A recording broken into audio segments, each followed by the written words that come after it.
Rainbow Magic India the Moonstone Parade by Daisy Meadows.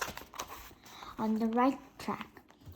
We'll find a way to get the jelly back, Rachel said family, and Kirsty nodded. King Omron smiled at them. And you will have our jelly fairies to help you, Rachel frowned. I had a dream about the goblin chasing me, she said slowly. In the outside, the fairy said. Without the moonstone, the fairy's power is sent straight dim into the human world is fading, she explained. That's why you had a nightmare, Rachel. India will return with you help the world, said Queen Titania. She'll help you find the moonstone. We know we have to look in the Palmer back garden, Kirsty said, but how will we know where to search up the other jewels? Queen Titania smiled. Just as before, you must let the magic come to you. She replied, the jewel will find you. And remember, they have gotten bigger the human world, so they will be easier to spot. Rachel and Kirsty nodded. The India future offered to join them, and the fairy's queen raised the wand. Good luck, said the fairy as the queen waved her wand, and Rachel, Kirsty, and India disappeared in the shadow of the magic sprinkle. When the cloud of fairy dust vanished, Rachel and Kirsty realized that they were back to the Rachel bedroom. We must get to work right away, called the silver voice. Girl turned and saw India pressing into the dress table mirror. Yes, let's go over to the Palm's house now, said Rachel in garden, making for the door. Kirsty dashed out laughing. I think we better change our pajama first, don't you? Good idea, Rachel grinned. How we can get into the parents' backyard? In the eggs and the girls quickly got dressed. We could throw a ball over the fence, Percy said. Then we could ask the plumbing we can pop into the garden to find him. Yes, that would work, Rachel agreed. Girls, are you awake? Mr. Walker's voice nipped the star. Breakfast ready. India flew across the room and hid herself in Kirsty's pocket. And the girls hurried downstairs. Mom, said Rachel as the Kirsty ate toast and jam. Is it okay to go out to play after breakfast?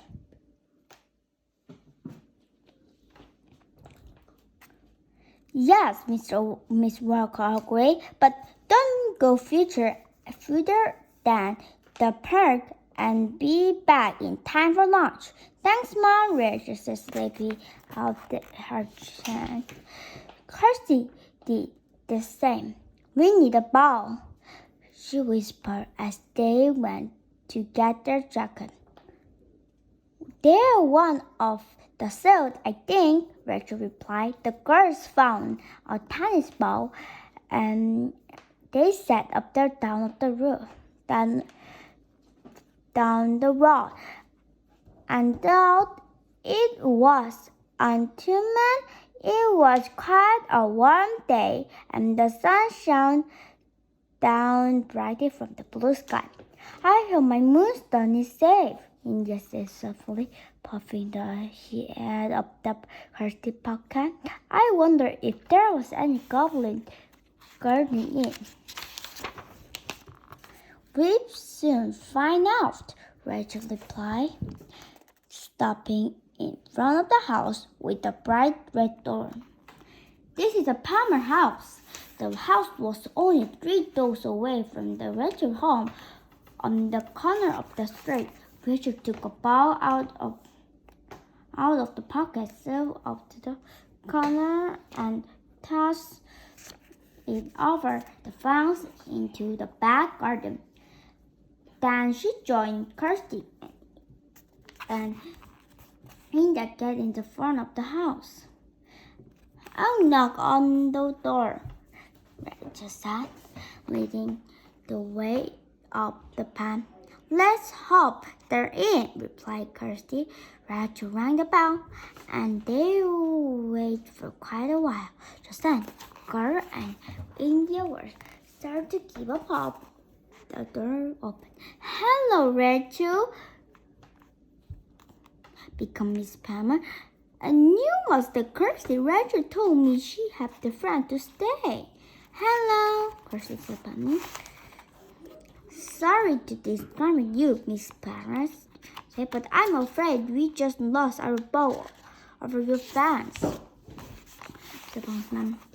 As a matter of fact, it was just sitting in the back garden with Ellie. I didn't see your ball coming over there. Do you want to come and look for it? Yes, please, Rachel replied. If you don't mind, added Kirsty. Miss Palmer opened the doorway. Go straight to the girls. I must pop in understand for a minute. Alice in her palm on the patio if you want to say hello. Rachel led Kirsty touch the kitchen and out of the back door. India popped her head out of Kirsty's pocket. The moonstone here somewhere, she cried happily. I can feel it. It's a big garden, Kirsty said. We better start to look at once. She and India hurried over to the niece's forehead and began to pierce among the soft. Meanwhile, Rachel went across the patio and said hello to Ellie. But as she walked toward the pond with a pretty white sunshade, Rachel began to shiver. Suddenly, there was a chill in the air. A loud wail came from the pond. Ellie had started to cry. Ellie must be feeling the cold too, Rachel thought. But it was quite warm until a moment ago. Miss Palmer rushed out of the house and ran to the pond. It's very strange, Rachel, she said as she pushed back to the sunshade and picked the baby. Ellie always had trouble sleeping, but ever since we got this mobile for her palm yesterday, she's been sleeping ever so well. She confirmed, leave Ellie out of the under of the lazy ballad. Something seemed to be upsetting her today, though. She'd been very restless. As Miss Palmer picked Ellie up, the baby stretched out her chubby little hand and grabbed one of the decorations hanging up the mobile. Rachel looked at it more closely. It was huge with silver star, palm moon. And then suddenly her heart missed a beat, for there glittered was a middle of the model as the crate climbed the snow with the white, the pink, and blue line. The moonstone registered exactly. No wonder Ellie been sleeping well. She must have been having sweet dreams. I'm going to take Ellie inside. There is a chill in the air, and all of a sudden, I hope that doesn't mean the sound of Jack Frost gobbling nearby. Rachel murmured to herself, leaving Mr. Palmer warped Alice in a blanket. Rachel ran down the garden toward Kirsty and India, who were searching around the bird bed in the middle of the lawn. I found the moonstone, Rachel whispered telling. It hung in the middle of the mowing on Ella's palm. Wonderful, Rachel gasped. Well done, Rachel, Kirsty. Mr. Palm taking Ella inside, said Rachel. We can get the moonstone as soon as she's gone. The girls and India watched as Miss Palmer carried Ellie into the house.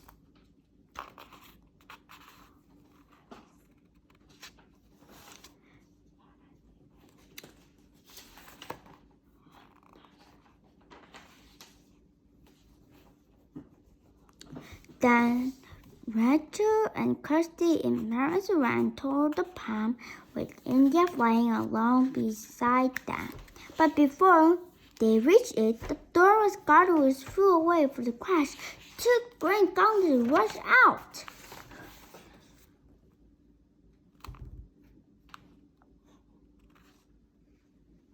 Hot pursuit. The moonstone is ours, and of the goblins yelled, and we'll never let the fairies have it back. Never, never, shouted the other goblins. As Kirsty, Rachel, and India watched in horror, he leapt up onto a palm and grabbed at the stem on which the moonstone was done. He's going to take a moonstone, Rachel gasped. Stop him! As the guard rushed toward the palm, the other goblins panicked. Hurried, he began pushing the palm of the petal away from the girls. But the palm was much bigger than the goblins, who were only knee-high, and he couldn't control it properly. It bobbed and bounced over the grass and onto the garden path. The goblins inside was cast of bombs. With a surge of rage, he tumbled over and got cut off the baby blanket before he could grab the moonstone. Kirsty, Rachel, and India chased after the palm, and the goblins chasing down the garden path.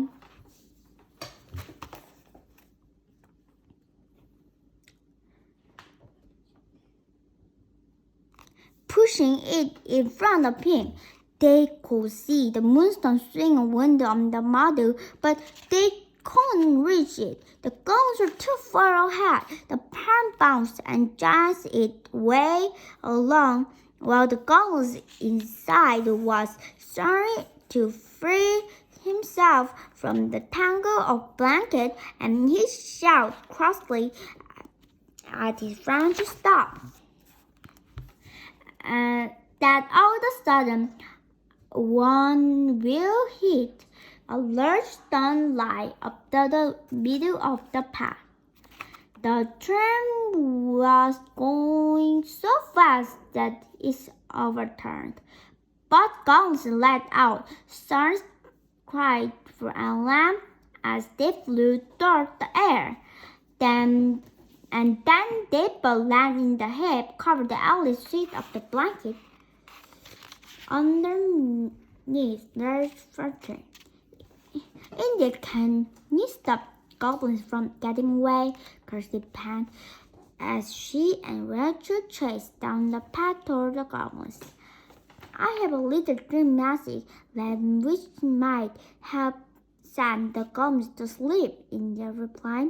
The zoom ahead of the guards and hovered over the goblin, waving her wand. A few sparkles of fairy dust drifted down onto the goblin, who stopped silent and freed themselves, and began yawning and rubbing their eyes instead. I'm so tired, one of them sighed, and the blanket's very warm and cozy.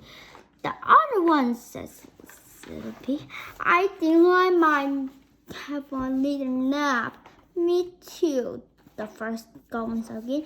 sang me a lullaby. No, you see a lullaby, said second goblin. No, you, yelled the first.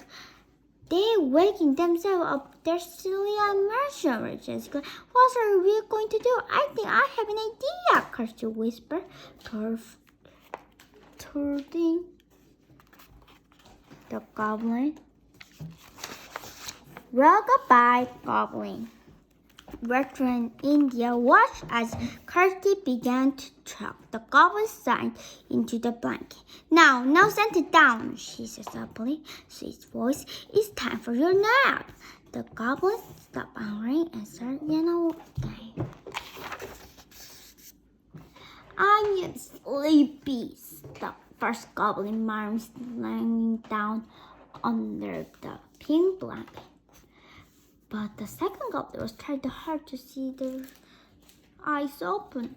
Was there something we supposed to be doing next? First, go to sleep now, she said, smoothing voice. You can worry about that later. And Kirsty began to sing the lullaby, the tune rockabye and the baby. Rockabye. Goblins rock in a little sleep in the garden, all nice and sound. When you wake up from your little nap, you will find India's gone to a stone back. But the second line of the Kirsty little song, but Goblin was not. You're done,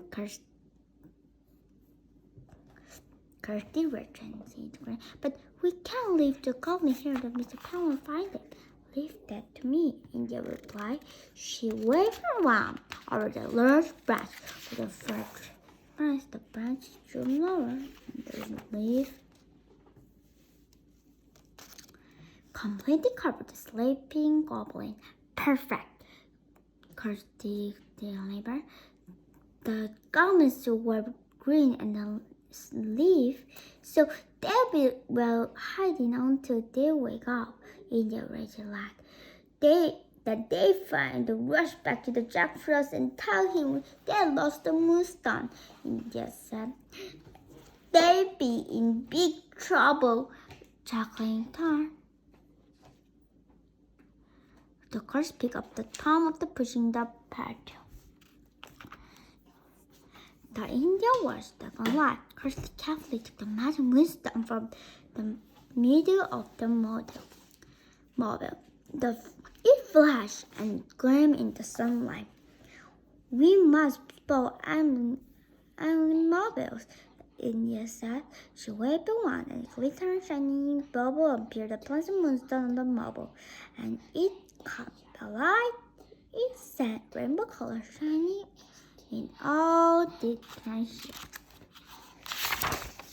And now, India went on. The moonstone is going to start the fairyland in the Queen Tiara where it belongs. He touched the wand to the jewel. It's instantly a fountain of sparkling fairy dust shot up into the air and the moonstone vanished. Thank you, girl, India said, giving Rachel and Kirsty a hug. I must go home now, but I hope you'll be able to help the other jolly fairies find their magic stone too. We'll do our best. Rachel promised. Goodbye, India, Kirsty added as their fairy friends flew away in the cloud of sparkling. I wonder where the other 6 jewels were hiding, Kirsty murmured. And I wonder if we'll have to face more goblins, Kirsty said, with a frown face of silver, remembering her nightmare. I just hope I don't dream about them again tonight, she said. Kirsty said, don't worry, Rachel, told her friend. India got the moonstone back now. She's sure to stand the sweet dreams.